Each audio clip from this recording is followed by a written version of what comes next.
हरे कृष्ण। जय राधा माधव कुंज बिहारी।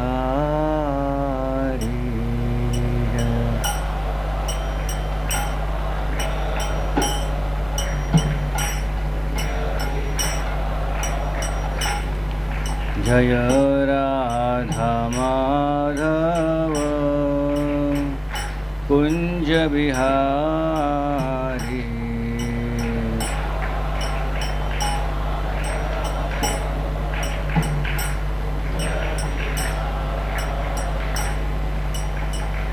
गोपी जनवल्लभ गिरिवरधारी।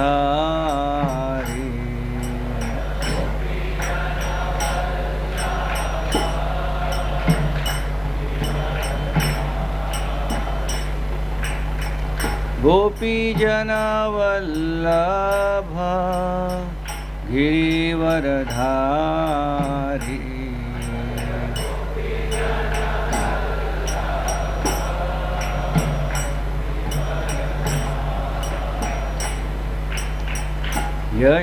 यशोदानंदन ब्रज जनरंजन।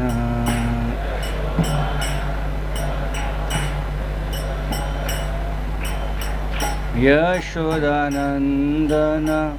ब्रज जनरंजन।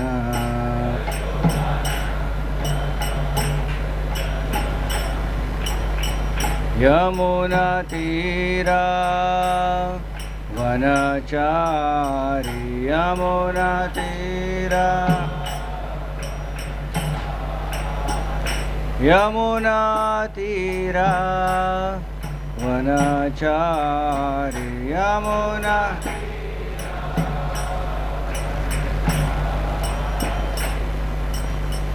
राधा माधव कुंज बिहारी।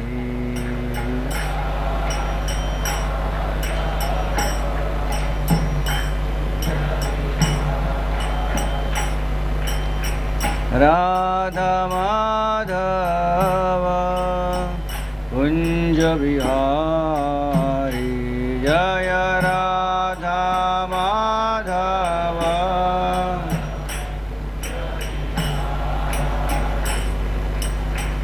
हरे कृष्णा कृष्णा कृष्णा हरे हरे हरे राम राम राम हरे हरे। हरे कृष्णा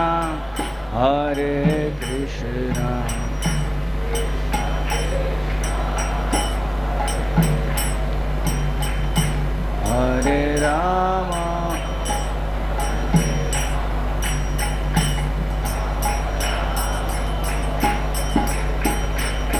हरे कृष्णा कृष्णा कृष्णा हरे हरे हरे राम राम राम हरे हरे।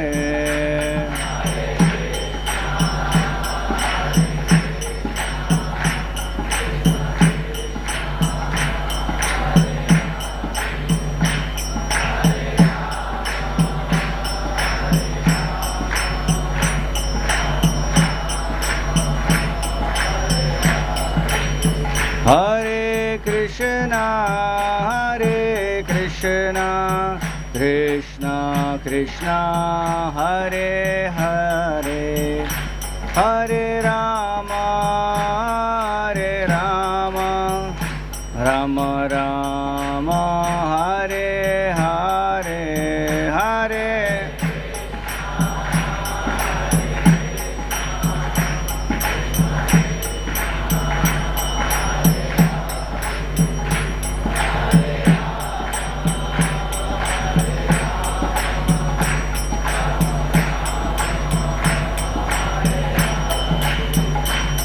जय जय प्रभुपाद प्रभुपाद प्रभुपाद जय प्रभुपाद।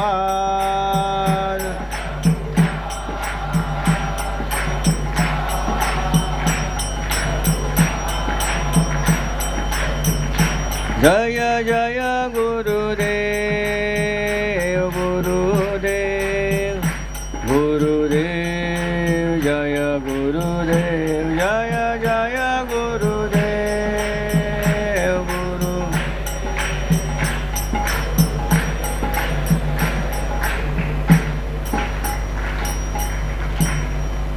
जय ओम विष्णुपाद परमहंस परिव्राजकाचार्य स्तोत्र शत Shri Shrimad His Divine Grace Abhay Charanarvind Bhakti Vedanta Swami Maharaj Srila Prabhupada ki Jai Om Vishnupad Paramahansa Parivrajakaacharya Stotra Shata Shri Srimad Srila Bhakti Siddhanta Saraswati Thakur Prabhupada ki Ananta Koti Vaishnav Vrinda ki Granthara Srimad Bhagavatam ki Janitai Gaur Primanandi. All glories to the assembled devotees. All glories to the assembled devotees.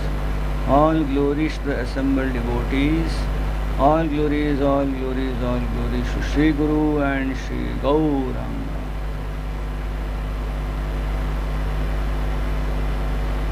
Om Namo Bhagavate Vasudevaya.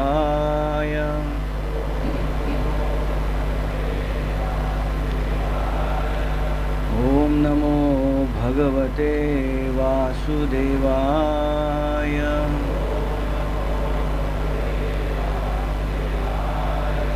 Om Namo Bhagavate Vasudevaya.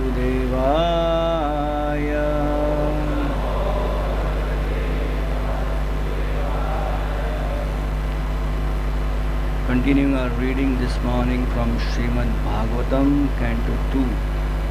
Chapter 10. This chapter is entitled Bhagavatam is the answer to all questions. Text number 90. Vivakshor mukhato bhumno vahanir vag vyaharatam tayoho जले चैतस्य सुचिरं निरोधः समजायत। विवक्षोर्मुखतो भुम्नो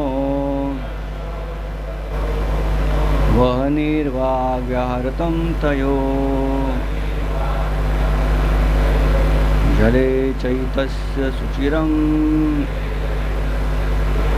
निरोध समजायत। विवक्षोर्मुखतो भुम्नो वह्निर्वाग्व्याहृतं तयो जले चैतस्य सुचिरं निरोध समजायत। विवक्षोर्मुखतो भुम्नो वह्निर्वाग्व्याहृतं तयो जले चैतस्य सुचिरं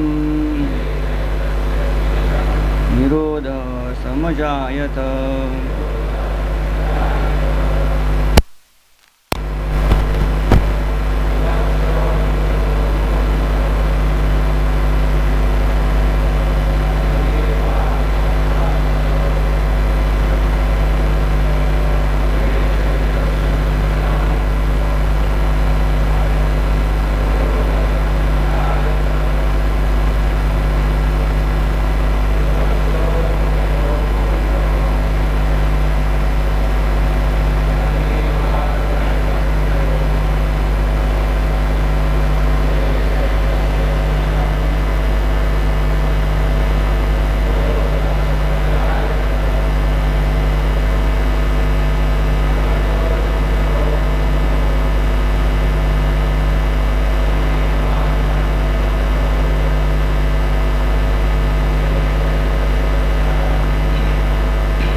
word meaning vivaksho,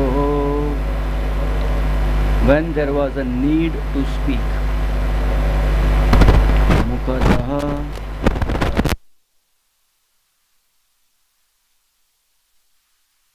the supreme. Vahanihi, fire, or the controlling deity of fire. Vak, vibration. Vyaharatam, speeches. Tayoho, by both. Jale, in the water. Cha, however. Etasya, of all this. Suchiram, a very, very long time. Nirodha, suspension. Samajayata, did continue. Translation reported by Divine Grace.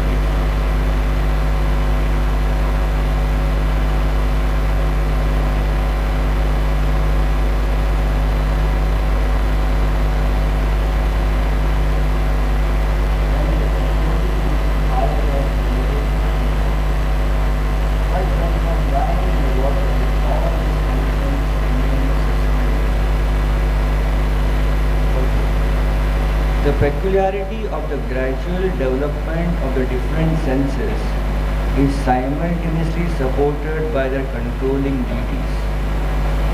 It is to be understood, therefore, that the activities of the sense organs are controlled by the will of the Supreme.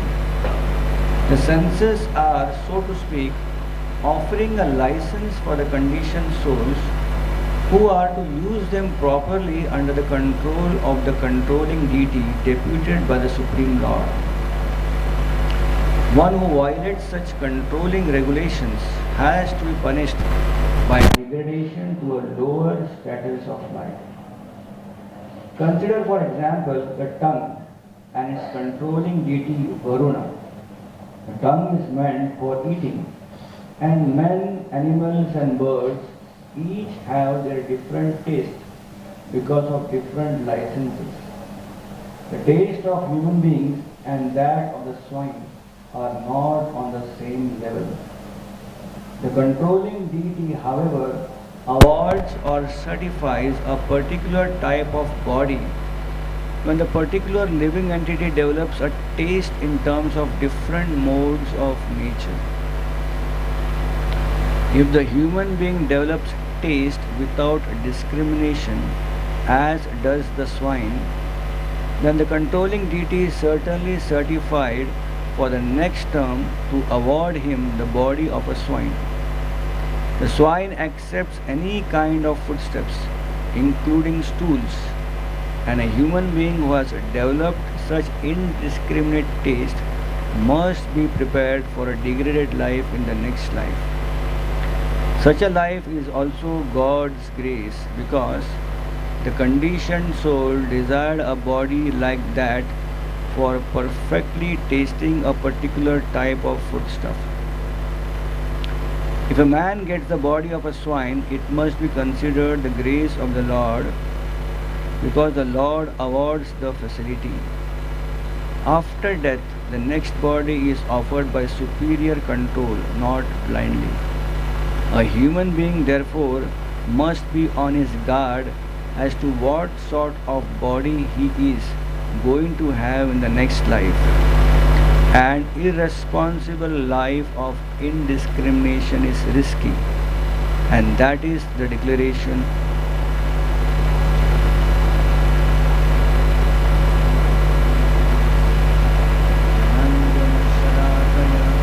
Chakshurunmilitam yena tasmai Shri Guruve Namaha. Shri Chaitanya manobhishtam स्थापितं येन भूतले स्वयं रूपः कदा मह्यं ददाति स्वपदान्तिकं वन्देऽहं श्रीगुरो श्रीयुतापदकमलं श्रीगुरून् वैष्णवांश्च श्रीरूपं साग्रजातां सहगणा रघुनाथान्वितं तं सजीवं साद्वैतं धूतं परिजनासहितं कृष्णचैतन्यदेवं श्रीराधा कृष्णपदान् सहगणा ललिता श्रीविशाखान्वितं च नमा ॐ विष्णुपादाय कृष्णप्रेष्ठाय भूतले श्रीमते भक्तिवेदान्त स्वामिन् इति नामिने नमस्ते सारस्वती देवे गौरवाणी प्रचारिणे निर्विशेष शून्यवादी पाश्चात्यदेशतारिणे नमो महावदन्याय कृष्णप्रेमप्रदायते कृष्णाय कृष्णचैतन्य नामिने गौरत्विषे नमः। हे कृष्णा करुणा सिंधु दीनबंधु जगत्पते गोपिका कांत राधा कांत नमोस्तुते तप्त कांचन गौरांगी राधे वृंदावनेश्वरी वृषभानुसुते देवी प्रणमामि हरिप्रिये वाञ्छाकल्पतरुभ्यश्च कृपा सिन्धुभ्य एव च पतितानां पावनेभ्यो वैष्णवेभ्यो नमो नमः। जय श्री कृष्ण चैतन्य प्रभु नित्यानंद श्री अद्वैत गदाधर शिवासादि गौर भक्तवृंद। हरे Krishna Krishna Krishna Hare Hare Hare Ram Ram Ram Hare Hare. Translation once again. When the Supreme desired to speak, speeches were vibrated from the mouth. Then the controlling deity fire was generated from the mouth. But when he was lying in the water, all these functions remained suspended. Hare Krishna. So welcome all the devotees for today's morning class here. We are continuing our discussion from the 10th chapter of Srimad Bhagavatam Canto 2. And the chapter is entitled Bhagavatam is the answer to all questions. Currently the description and the discussion is going on between Shukdev Goswami and Parikshit Maharaj, and Shukdev Goswami is in detail speaking about the Virat Purusa or Virat form.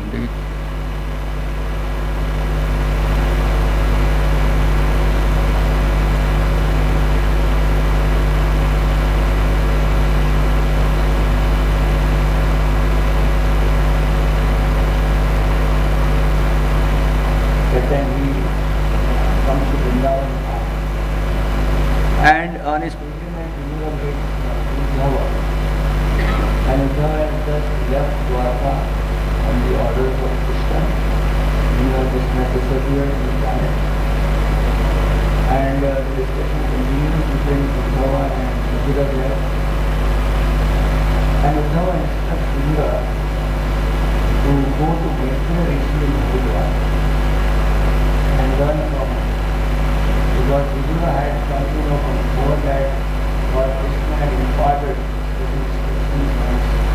So about Dharma, that Krishna was imparting. So Vidura also wanted to know that. So because Vidura was very elderly, so Dharma asked him to go to Vaishnav. So Vaishnav can speak the same thing.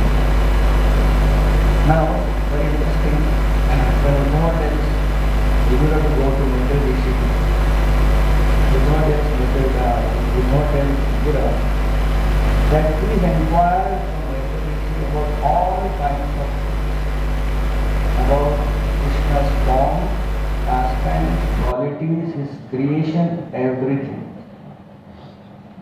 And Vidura, as instructed, goes to Haridwar and he asks about Krishna's creation, Krishna's pastimes, Krishna's qualities, Krishna's form. And third kind of Srimad Bhagavatam primarily is discussion of Vidura. So what we are reading here, the description of Virat Rupa, Vishnu Rupa.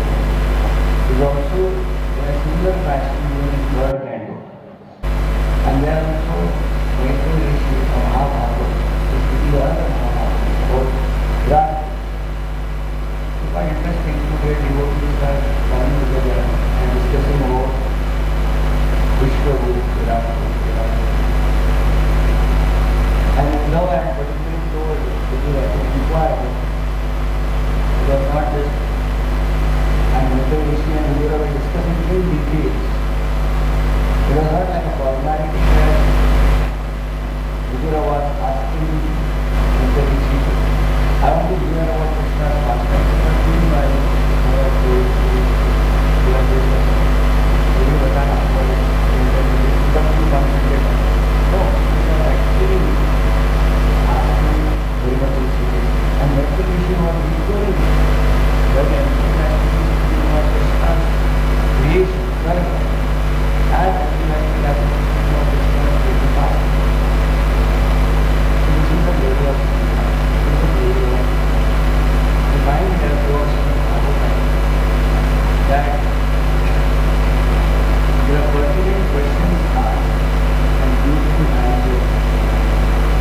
chapter is entitled Bhagavatam is the answer to all questions.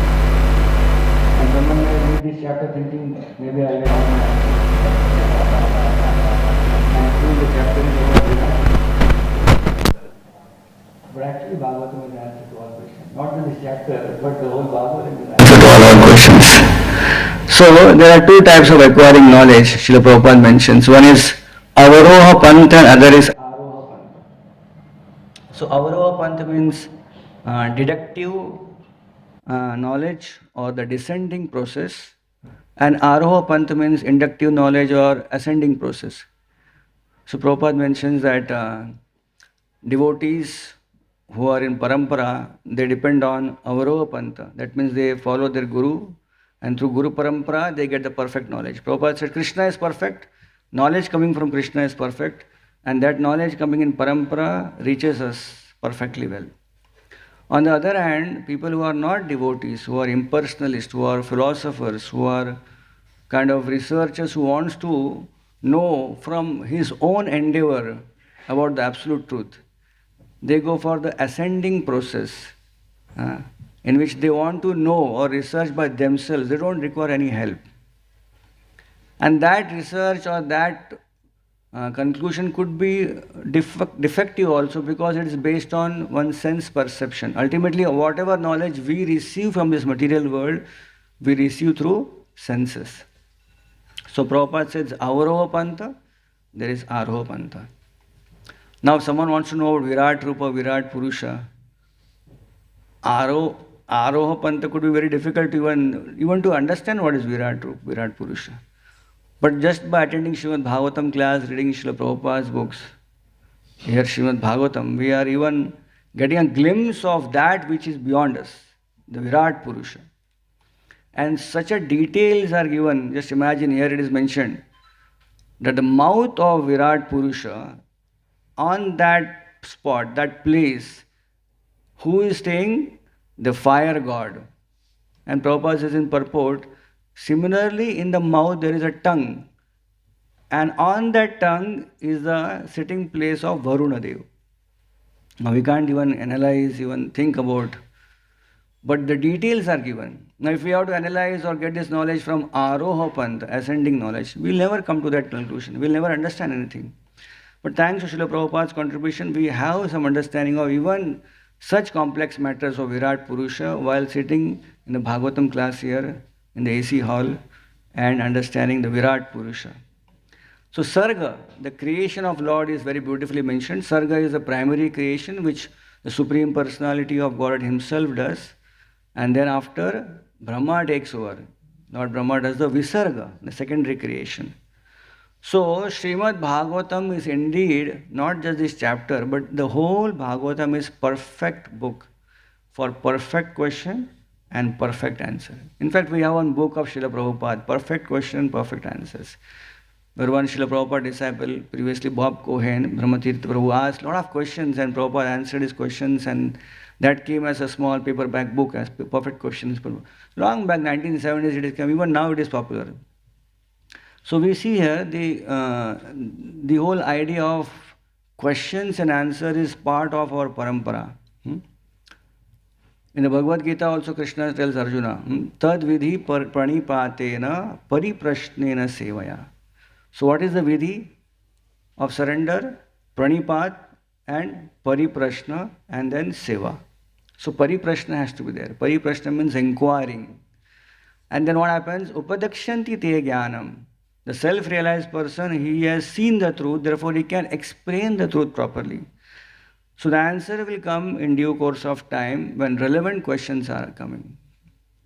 So this is called as understanding the scriptures, the philosophy through the medium of Guru, Acharya. Like every day we take darshan of Shri Radha Gopinath or our own deities, our altar at home. So that is one darshan. But in scriptures we also know about another kind of darshan, which is called as darshan means philosophy. Like there is Shad darshan, 6 systems of philosophy. So what is this darshan and that darshan? One darshan is by eyes, the other darshan is by ears. One is literal darshan, other is metaphorically understanding the real darshan through our ears. Like sometimes in our regular language, we are talking and trying to explain something to a person. And after explaining, we say, do you see what I mean? We said, do you see what I mean? He is not saying anything, but through our explanation, we are creating a picture for him to see. That's called darshan. And therefore, premanjana churita bhakti vilochanena. The real darshan is when the eyes are filled with love of Godhead. Premanjana. So therefore, in our Vaishnava philosophy, in our Vaishnava system, hearing takes precedence over seeing. By hearing we see. And there were many times when Srila Prabhupada would be giving a chance for everyone to come in his room to meet him. That would be called as darshan. So it was not just Prabhupada's darshan, but to ask Prabhupada and hear from Prabhupada, and through that hearing get darshan of Krishna. Amazing, right? That's darshan. Sometimes our darshan is only based on the 2 eyes, but real darshan is based on hearing. And after hearing, we actually see the darshan. Many times in yatra, there are so many devotees, so everyone just jumps out of the bus to go and first take darshan, because after that there's a big line. So we take darshan quick and then come and sit down for the class. And the class starts, and when the speaker speaks about that beautiful deity in that temple, then we realize, oh, I didn't take proper darshan. Then you go back and take darshan. Why? Because that darshan was by eyes. Okay, done. 1, 2, 3, 4, 5. And then we hear what are these beautiful deities, what is the pastime, what is this place. Then we again are inspired to go back and take darshan. That becomes a deeper darshan. So once Srila Prabhupada was giving darshan, that means he was giving an audience and everyone was there. So one devotee just asked Srila Prabhupada a very strange question. We're talking about asking relevant questions, right? Perfect question. So one devotee asked Srila Prabhupada, how many other people are on this planet Earth who have made such spiritual progress as you have made? I mean, this could be a question, maybe it's a strange question, but could be also discussed amongst ourselves, but directly asking Srila Prabhupada. So Prabhupada said, some, not many. Then Prabhupada said, there are few. Prabhupada continued, I do not have statistics in my possession. Then Prabhupada said, but what is the use of taking statistics? It is a waste of time. This is not an intelligent question.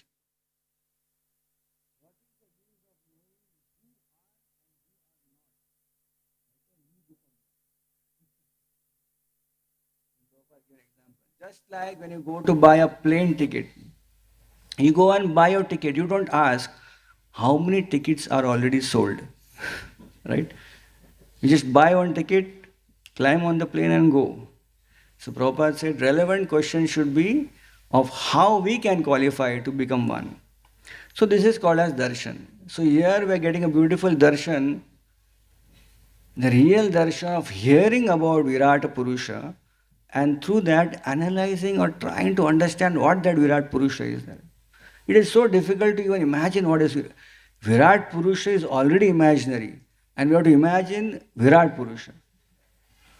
And that is only possible by the taking hold of the stick of an acharya. Then we even can understand the most difficult aspects of philosophy. By mercy of Sri Guru, we understand the most difficult concepts.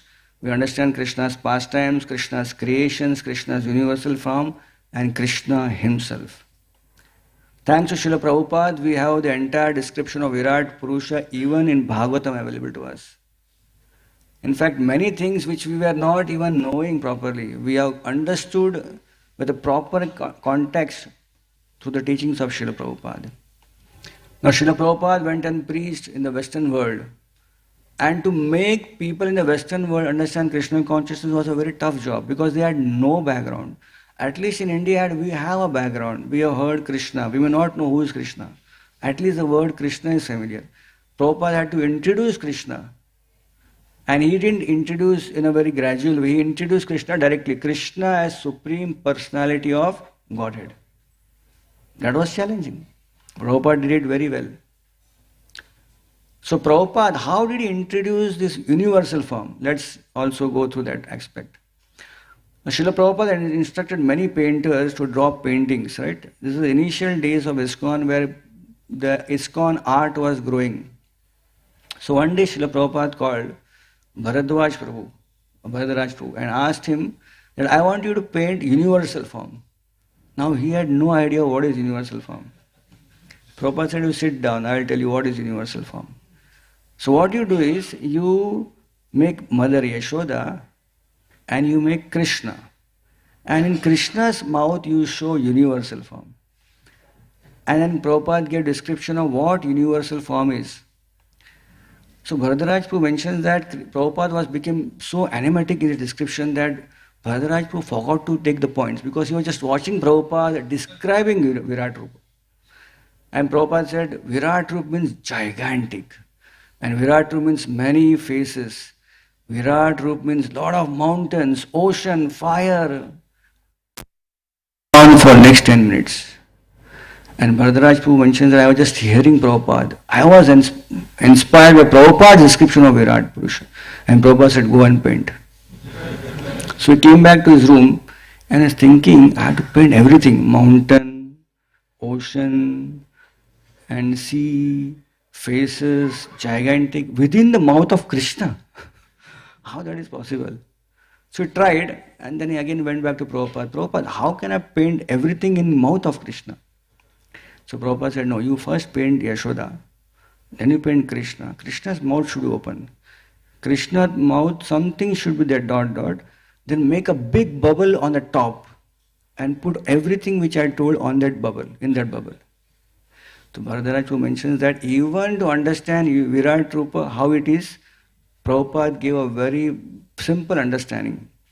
So this is how many things which we are now knowing, if you go back and understand that actually it came because of the simplicity in which Srila Prabhupada told us what it means in Krishna consciousness. So now considering here, I was just thinking, why should the Amala Purana, the best of all literatures, which gradually takes us to Krishna's beautiful Vrindavan form, has to describe an imaginary form in this material creation, Virat Rupa, in detail. Not just once. The second canto, I began with what? We began with third canto. Third canto also mentions the entire chapter on Virat Purusha. Why this is necessary? Why does Maharaj Parikshit wish to know about the universal form? So let's hear from Srila Prabhupada himself. Prabhupada says in third canto, 6th chapter, 4th verse, purport. The Virat Rupa or Vishwa Rupa, the gigantic universal form of the Lord, is very much appreciated by the impersonalist. It is not an eternal form. It is manifested by the supreme will of the Lord after the ingredients of material creation. Now here is the point, Prabhupada says. Lord Krishna exhibited this Virat or Vishwarup to Arjuna just to convince the impersonalist that he is the original personality of Godhead. Krishna exhibited the Virat Rupa. It is not Virat Rupa exhibited Krishna. So Prabhupada is saying here that Bhagavatam gives a tight answer to impersonalists who are attracted to Virat Rupa, that Krishna is the source of Virat Rupa.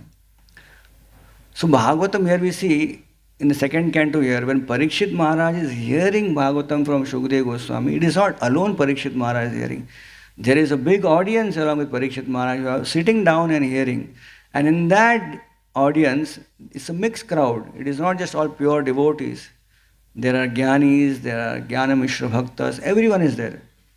And understanding the whole audience gamut, Shukdev Goswami is speaking of Virat Rupa, Virat Purusa, and gradually bringing the idea that what is this Virat Rupa which impersonalists are attached? It is actually the manifestation of Krishna. And that's why we find in Bhagavatam there is description of Virat Rupa. So, it is given in Srimad Bhagavatam because the whole idea is, if we want to know Krishna, we need to know Krishna gradually. We can't jump into Krishna's eternal pastimes in Vrindavan. We have to know who this Krishna is, who this Lord is. Why Krishna is supreme personality of Godhead. This is a unique term coined by Srila Prabhupada. Krishna is not just God, he is supreme personality of Godhead. And to understand that, the whole Bhagavatam takes us finally to Krishna through this journey of understanding the whole gamut of Krishna's qualities, pastimes, form, and also his creation. So therefore, inquiry, which I was mentioning about perfect question, perfect answer, inquiry should not be an absurd inquiry, nor the inquiry should be direct, dealing with Krishna's pastimes, but inquiry should be relevant and gradual. So here is Shukdev Goswami speaking about Krishna's creation to Parikshit Maharaj, because Parikshit Maharaj asked this question 2 chapters back. And third canto, Uddhava had told Vidura to ask about everything about Krishna, and therefore Vidura went and asked Maitreya Rishi, and Maitreya Rishi spoke about Krishna's Virat Purusha. So in this way, in our journey towards Krishna, we understand Krishna's all aspects. So I was mentioning about Srila Prabhupada, we were mentioning about Srila Prabhupada explaining us difficult concepts. So there is one nice story about how Srila Prabhupada was in Dr. Mishra's studio, and he was trying his best to preach. He had no opportunity to preach there because it was quite tough. He didn't have his own living place. He was dependent on Dr. Mishra. Later Prabhupada got a small room, and then he began his preaching and then went on to move on to 26 2nd Avenue. But he was like there, and he would cook for Dr. Mishra. And Dr. Mishra would have yoga lessons for his students, his Western students. And then sometimes Dr. Mishra would ask Prabhupada to lead Kirtan. But he would avoid giving any chance for Prabhupada to speak. But he was afraid of Prabhupada, because Prabhupada would speak and attract his student to him.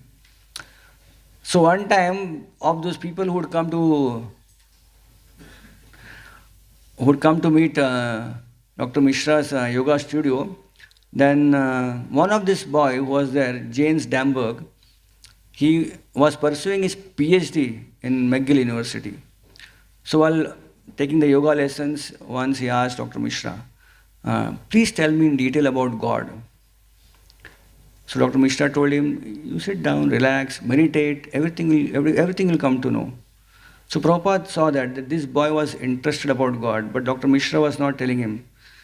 So when the breakfast was going on, Prabhupada went to this boy and said, you have taken your breakfast, I want to go for a morning walk. Would you like to come with me? He said yes. So he went with Prabhupada on a morning walk. And Prabhupada was taking him was going on morning walk, and Prabhupada saw a beautiful green lawn. And Prabhupada said, see how beautiful this lawn is. Yes, Swamiji, very beautiful. This is a beautiful carpet which is done by God, Krishna. So Prabhupada connected what he saw in the creation around him to Krishna, because he wanted to know about God. So Prabhupada told him, this beautiful lawn, this is green, is actually a carpet to walk on. And who has created this? Krishna. Prabhupada went ahead. Prabhupada saw a beautiful pond. Prabhupada said, such a beautiful pond. In this pond, there are millions of living entities. Both of us do not know any one of them. But Krishna knows each one of them. So in this way, slowly, slowly, in the heart of this Jain, who wanted to know about God, some more relevant inquiries came. And he asked more questions to Srila Prabhupada. He asked Srila Prabhupada, Prabhupada, what is this? Swamiji, what is this on your head? He was referring to Tilak. Prabhupada said, this is a sign of victory. So he became attracted to Prabhupada, and when Prabhupada began his classes, he was attending, and eventually this Jain became Janardhan Das. So Prabhupada attracted people, their understanding of God, in a very simplistic way. Prabhupada was traveling once in an airplane, and when Prabhupada entered the airplane, there was this, the pilot who was in the cockpit. The cockpit door was open, so he had seen Prabhupada getting in. Now he had taken a book on the airport from one of the devotees and read one Prabhupada book. So he was very happy because he wanted to meet the Swami from ISKCON, from the Hare Krishna movement. So the airplane took the heights and went on the autopilot mode. He left the cockpit and came in the main area where the passengers sitting. He came to Prabhupada and said, Swamiji, I have read your book. So Prabhupada said, thank you very much. So I have some questions, can I ask you? So Prabhupada had one seat empty next to him. He said, please sit down and ask me questions. He said that I can't sit here because I have to drive the plane. If I sit here, the passengers will confuse who is driving the plane. Can you come to cockpit? So he took Prabhupada to the cockpit. Those days possible, now it's not possible. The Prabhupada was taken in the cockpit, and there the pilot was sitting, and he began to ask Prabhupada questions. He said, Prabhupada, he was referring to the whole sky in front of him, said, Swamiji, this is a big creation here. Who made this creation? Prabhupada said, Krishna.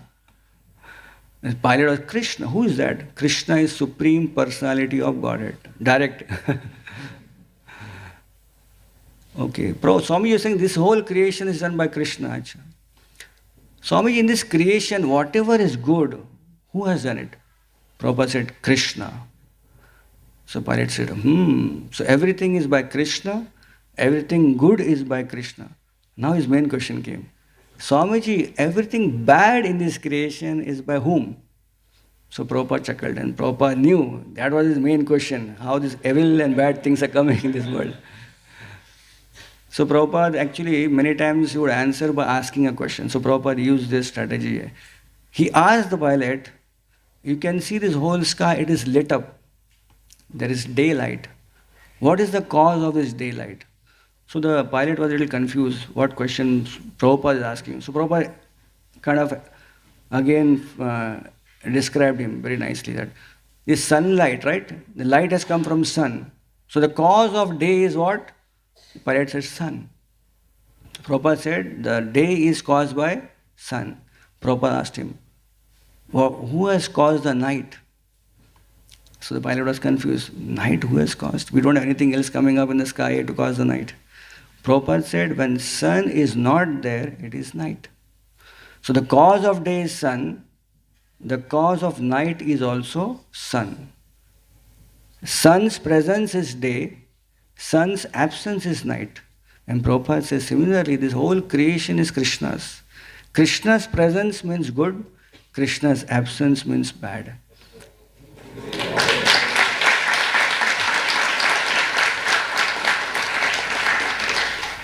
So in a wonderful way, very simple, like anyone can understand the simple and the whole understanding of how the bad thing has come into creation because of Krishna's absence. So the pilot very well understood the whole concept, and he went on to ask many questions. So this was how Prabhupada would answer even difficult concepts very easily. That was the way Prabhupada actually preached to all of us. We are attracted by Prabhupada's presentation of wonderful philosophy because it's so simple to understand. So here we can see that the Bhagavatam is teaching us not to directly jump on Krishna's pastimes, but to understand who Krishna is, who is the Supreme Personality of Godhead. And here Prabhupada says in the purport of third canto that why Virat Purusa is mentioned by Shukadeva Goswami here, because Shukadeva Goswami knows in the audience there are many who have some kind of attraction to impersonal form, universal form rather. And Prabhupada says, Mayavadis, they are very much attracted to universal form of the Lord. Prabhupada says, why they are attracted? Because they know universal form is imaginary. So they collate that universal form is imaginary means all other forms which are there are imaginary. So this is why the Mayavadis, they are attracted to this universal form especially. But through the universal form, here we find Shukdev Goswami is attracting even those with impersonalist tendency to Krishna, because he is connecting Krishna as the one who is showing this Virat Purusa, who is showing this Virat Rupa. Srila Prabhupada once said that absolute truth in the spiritual world, the opposite in the material world is relative truth. But the impersonalists, they don't say relative truth. They say absolute truth, and this is absolute false. Right? Brahma Satya, Jagan Mithya. But Prabhupada said that we don't say this material world is false. This material world is true, but it is temporary. So this is how we can see Srila Prabhupada is building up very beautifully his purport here. Srila Prabhupada always strongly emphasize how Lord has form, and he would, many times Prabhupada was very heavy on the philosophical aspect of how Lord is not formless.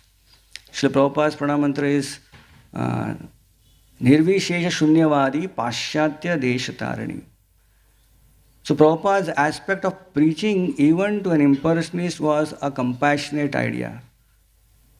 We find many times Srila Prabhupada, like someone would ask Prabhupada, what do you think about this person? Prabhupada said, what is his philosophy? So Prabhupada was not much on the person, but the philosophy he spoke, and Prabhupada broke the philosophy.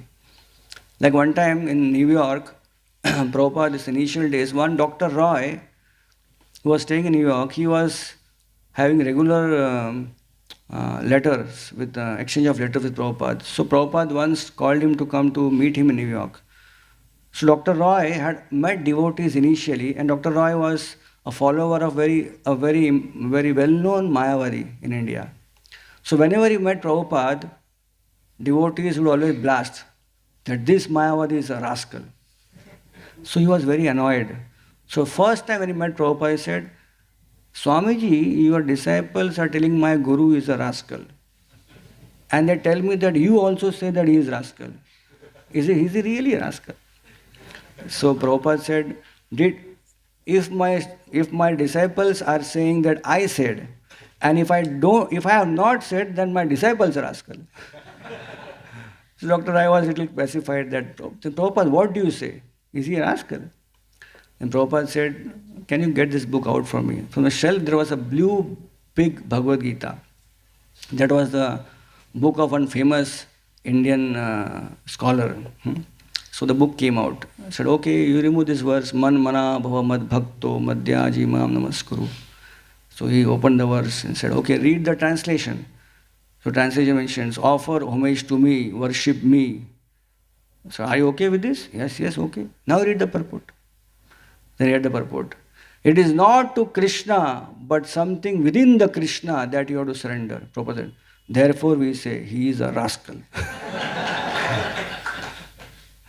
So Dr. Rai could digest that, and he understood that actually Prabhupada didn't say because he had some, like Sam Sundarabhu mentions that we initially thought that Prabhupada had some problem in India with some Mayavadis, therefore when he came to a Western world, he was like saying that Mayavadi is rascal. But Prabhupada dealt with them in a very unique way, in a person. Like one of the very beautiful example which Giriraj Maharaj mentions in his book is of Dr. Patel. Dr. Patel was a very well-known, very educated person from a very nice society. He would meet Prabhupada on the morning walk, and there were beautiful conversations Prabhupada had with Dr. Patel. Devotees would ask Prabhupada, who is he? Is he a devotee, or is he a Mayavadi, or is he a Gandhian, or is he a nationalist? Who is he? So Prabhupada would not answer that question.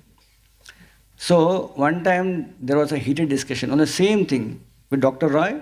The same subject matter came where Dr. Patel said, Swamiji, your disciples say that this person is a rascal. So Prabhupada in the same fashion tried to explain everything. But he was not happy. He argued with Prabhupada. No, Prabhupada, he is not. So there was a heated argument with Dr. Patel and Srila Prabhupada. And the disciples of Srila Prabhupada were confused what to do. Dr. Patel was accompanied by one more person. So he took Dr. Patel away. He said, let's go now. No, Swamiji is very old. Don't shout on him. He will get a heart attack. Let's go. So he pulled him out. Prabhupada came back to temple and Tamal Krishna Goswami asked Prabhupada, who is Dr. Patel? Is he a devotee or is he a Mayavadi? So, because Dr. Patel had many times told Srila Prabhupada that I am not Mayavadi, I am devotee because I am Vaishnava by birth. So Prabhupada told a beautiful story. Prabhupada said one time there was a person who knew many languages. And he would challenge people to tell which is his mother tongue. So no one could ascertain what is his mother tongue because every language he spoke perfectly. So one time while speaking on a stage, a man had taken challenge to reveal everyone what was his mother tongue. He came from behind the stage and Prabhupada said, gave him a tight whack on the back. And it was so tight that he turned around and spoke abuses in his mother tongue. So Prabhupada said, Tamal Krishna Maharaj, you're asking me who is he? So today I gave a tight whack and out came what he was. Because he was defending a Mayavad. Tamal Krishna Maharaj said, Prabhupada, then why are you tolerating him? Prabhupada said, that is my duty. I am trying to engage him also in Krishna's service. And Giriraj Maharaj mentioned that Prabhupada was indeed engaging Dr. Patel in many, many fruitful activities. Giriraj Maharaj mentioned that many of the conversations with Prabhupada had Dr. Patel, they are so nice that even devotees can learn. He's asking very relevant questions and Prabhupada is answering. So that was one aspect. But even practical angle, Dr. Patel, when he saw devotees are struggling in ISKCON Juhu, their small land, staying in kind of tin tents and all, Dr. Patel would give Lakshmi money to help devotees. One time Dr. Patel saw many devotees are sick with fever. He saw they didn't have mosquito net, they didn't have proper mats and blankets. Dr. Patel went to this place near Grand Road. He went shop to shop collecting funds. He collected funds, bought mosquito net, chadar, pillow, blanket, and got 12 sets and distributed 12 devotees. So Giriraj Maharaj mentioned Prabhupada was expert. Prabhupada defeated his philosophy, Prabhupada, but kept him because he wanted to engage him in proper service. So this is the aspect which we learn from how Srila Prabhupada, even though he was dealing with impersonalists, but he was also having a soft corner to them to make them understand and give them a chance to know Krishna consciousness. One time someone asked Bhanu Maharaj is translating so many books, right? All the Acharya's books. Someone asked Bhanu Maharaj, why don't you translate Sridhar Swami's books? So Bhanu Maharaj said, if I translate Sridhar Swami's book, then everyone in ISKCON will think that I am writing a Mayavadi book. Why, Maharaj? Because Sridhar Swami was in an era where Mayavad was very prominent. So he had to present the commentary of Bhagavatam in a way by which Mayavadis will be attracted. So he presented commentary of Bhagavatam. He wrote so many books in an angle which looks like impersonalist, but in a way to help them to come to the personal form of the Lord. So this is how we can see our Acharyas are also dealing with this kind of people in a unique way. Prabhupada went all over the world and he knew that this disease is very prominent, but he didn't kind of destroy it blatantly. But he destroyed the philosophy but gave a background also to come up and do service to Krishna. Srila Prabhupada was in Vrindavan. Prabhupada was, one cat was moving around in Vrindavan that time. So one time when Prabhupada was giving a darshan and all devotees sitting, this cat came inside and directly came near Prabhupada's feet. And all devotees thinking, oh, we should remove the cat. But Prabhupada saw the cat and with his feet, Prabhupada was kind of, while talking with devotees, with his feet he was caressing the cat. And everyone thought, this cat is so, fortunate that he's getting Prabhupada's lotus feet, dust of his lotus feet. And then, after a few days, the cat was not seen. So everyone discussing, where is that cat, fortunate cat? Someone asked Prabhupada, that cat is not seen. Prabhupada said that cat was a yogi in last life. So he was yogi in last life, he missed devotees association. So he had come here, he got it, and now he has gone back to Godhead. Krishna also mentions in the Krishna book, Prabhupada says, Krishna is praising Balramji. And Krishna is saying, oh Lord Balaram, see, everyone is bowing at your feet. This is when the whole Dhenukasur episode is there. So Krishna is saying, these trees are bowing down to you. In the last life, they were impersonalist. But now they understood that you are Supreme Lord. Therefore, they are offering prayers. So aspect is very clear here. The Virat Purusha mentioned here is actually also for devotees to understand how Krishna is great.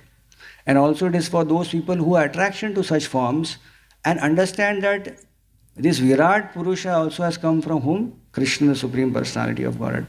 In this particular purport, Srila Prabhupada says that how the Virat Purusha manifested so that all the demigods would get their relevant positions where they can sit and do their service.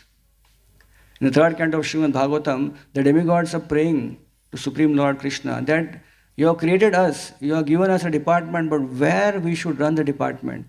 And the Lord manifested the Virat Purusha. And the whole Virat Purusha, from head to toe, there are different places which Krishna indicates where they should sit. So now it is mentioned here in the translation that the fire god went and sat on the Virat Purusha's mouth. And in the purport, Srila Prabhupada says that Varuna sat on Virat Purusha's tongue. Prabhupada goes in detail saying that how the tongue is meant for palate. Whatever you want to eat, there has to be a taste. And taste comes from tongue. So the tongue is Varuna Dev. Because of Varuna Dev, he is empowered by the Lord to give that taste. Otherwise, without tongue, we cannot relish anything. Just imagine relishing, like sometimes we get disease and we have to take some heavy medicines. And then we see that our tongue becomes very, very much like bitter.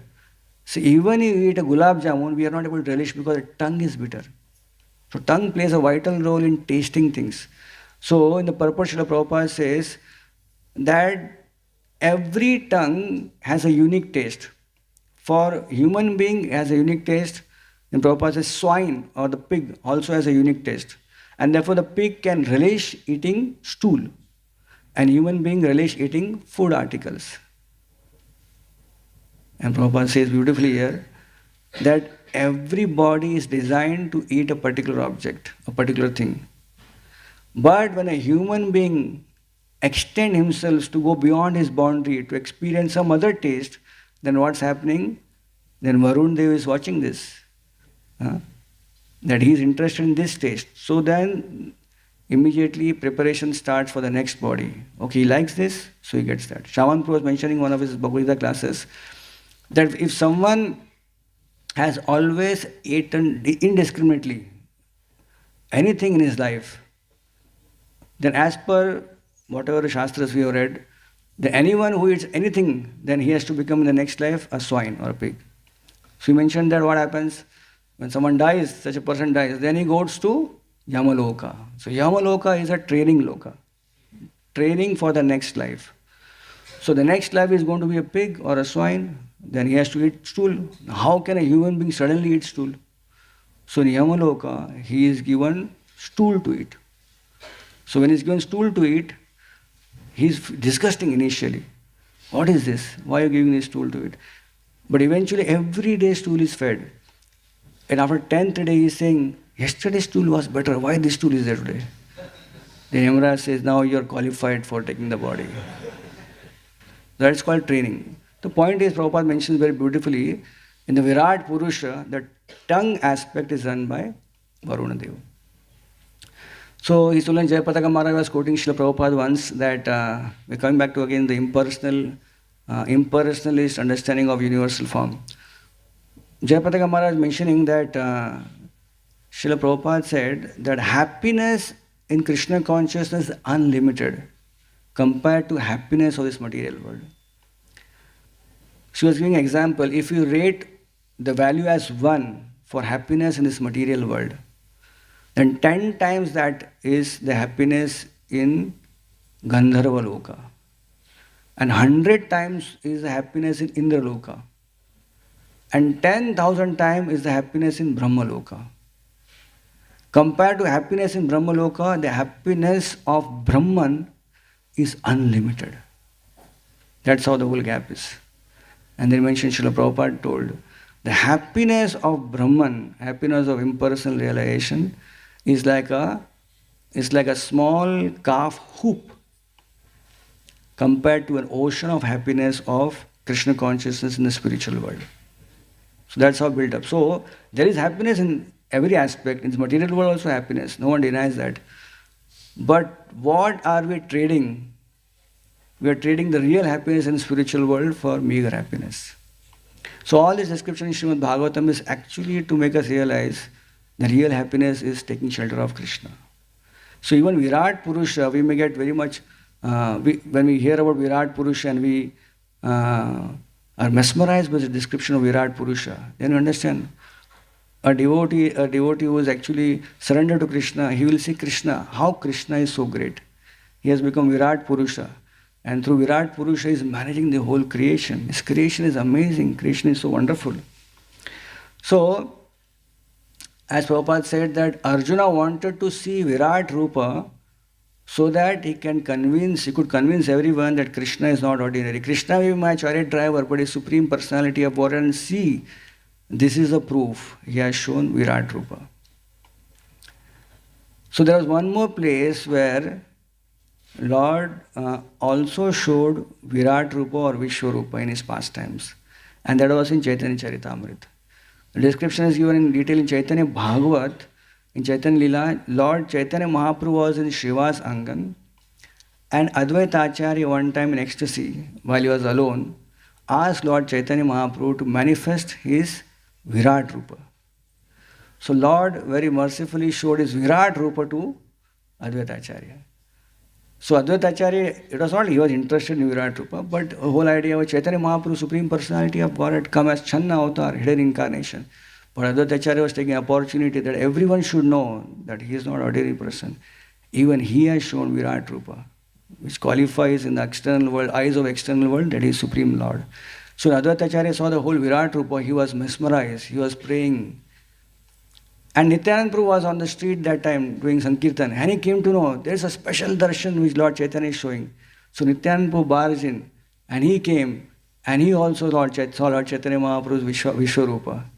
And Chaitanya Mahaprabhu then he closed down his Vishwarupa, and they all began to dance in Sankirtan. So we find here that Advaita Acharya Prabhu is using the Vishwarupa darshan to prove that Lord Chaitanya Mahaprabhu is Supreme Personality of Godhead. Advaita Acharya also used another way of proving that how impersonal philosophy is not the right philosophy. This is when Advaita Acharya started preaching about Yoga Vasishta. In Shantipur, he was speaking because he wanted to show the whole world that Chaitanya Mahaprabhu is superior and I am inferior. And for that he was preaching. So when Chaitanya Mahaprabhu came, and the whole pastime, as we know, that he was started beating Advaita Acharya. You are the one who called me to come down as a compassionate devotee. You called me to come down and deliver everyone. And now you are preaching about Mayavad. What is this? So when I was beating Advaita Acharya, Sita Thakurani, today Sita Thakurani's appearance day, she started saying, "Oh Lord Chaitanya, please forgive him. He's an old man. He will die." So we see that how beautiful the whole pastimes of Lord. We get to know the pastimes of the Lord, and also we relish and understand the philosophical aspect of the Lord. Anyways, I thought we have some 5 minutes. We will discuss also on Sita Thakurani. We gradually come to Sita Thakurani's pastime. So Sita Thakurani is the consort of Advaita Acharya, and Advaita Acharya, it is mentioned that Sita Thakurani was born to her parents were Narsingh Bahaduri, and she had also one more sister called as Sita Thakurani and Sri Thakurani. So Gaur Ganodhar Deepika mentions Sita Thakurani as Yogamaya, and also Sita Thakurani is Purnamasi in Krishna's pastime. And therefore all the pastimes of Sita Thakurani is all about Purnamasi's service in the spiritual world. Purnamasi's one very important service in the spiritual world with Mother Yashoda was she would guide Mother Yashoda how to take care of Krishna as a small child. And hence, in Chaitanya Mahaprabhu's pastime also, as soon as Lord Chaitanya Mahaprabhu appeared in the house of Jagannath Mishra and Sachi Mata, it was Sita Thakurani who came all the way from Shantipur with lot of gifts. A description is given of all the gifts she gave. And while giving the gifts, she also taught or told Sachimata how to take care of Lord Chaitanya as small child. Not just once, many times she came. So when Chaitanya Mahaprabhu, when Advaita Acharya and Sita Thakurani came and shifted from Shantipur to Mayapur again and stayed next to Srivasangan, from there also regularly she would come and she would guide Sachimata to how take care of baby Lord Gauranga. Even when Vishwarup took sannyas, Sachimata and Jagannath Mishra were devastated. Playing the role of Purnamasi, Sita Thakurani went to Sachimata and consoled her and told her not to cry and that Chaitanya, Lord Gauranga is there with you. Even when Lord Chaitanya Mahaprabhu took sannyas, it was Sita Thakurani who came and consoled Sachimata. So these are primary role of Sita Thakurani where she was playing the role of assisting Sachimata in taking care of Lord Chaitanya Mahaprabhu. So we'll end here, time is over. Thank you for joining today for Bhagavatam class. Any comments, any questions, you're welcome to ask. Hare Krishna. Maharaj, you want to add something? Maharaj?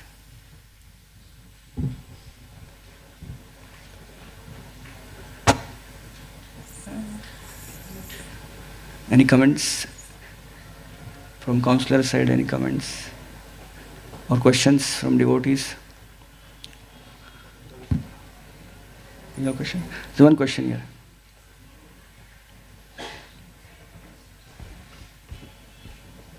This side. You want to ask? This, yeah.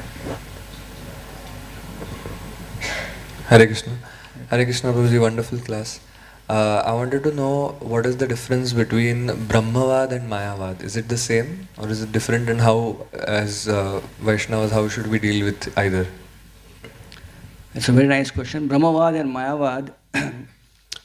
Brahmavadi is also, they are attracted to Lord's impersonal form. Okay. They may be or may not be aware of Lord's personal form, but their attraction is towards impersonal form. The difference between Mayavad and Mayavadis are attracted to impersonal form, but they negate Lord's personal form. In fact, they speak highly against Lord's form. That means they are even envious, we can say, towards Lord's form. Right?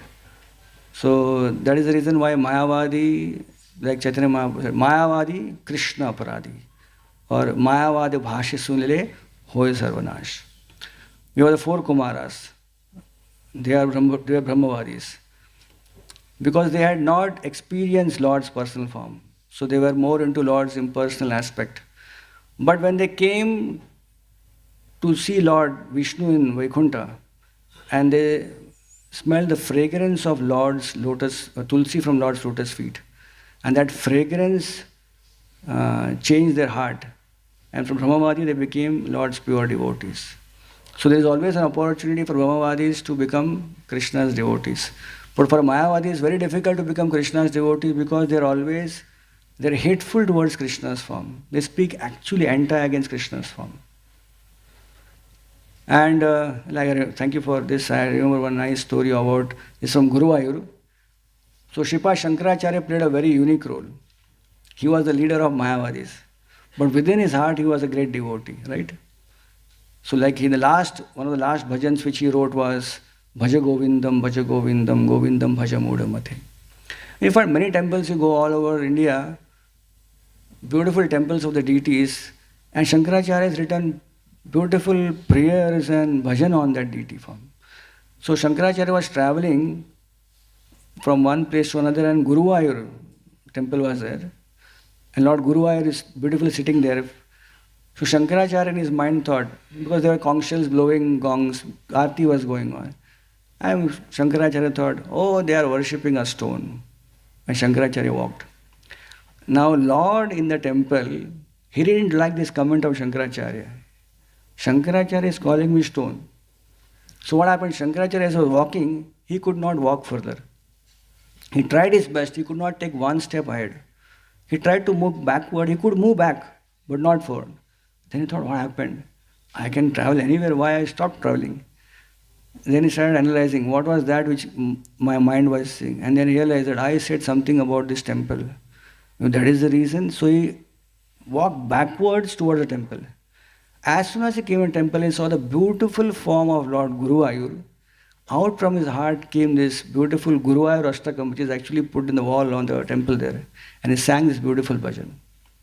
So Lord Krishna shows that how he is also affected when the Mayavadis go speak against his form. So why not devotees get affected?